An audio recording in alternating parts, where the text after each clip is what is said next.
Cizre Silopi istikametinde kaza, bir tırla taksi.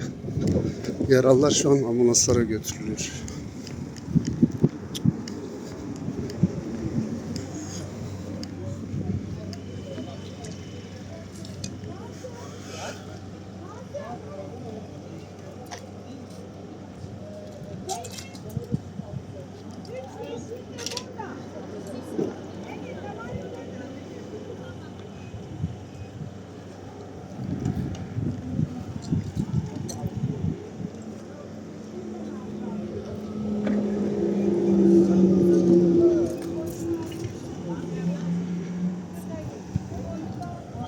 Yaralılar an itibariyle ambulanslara bindirildi.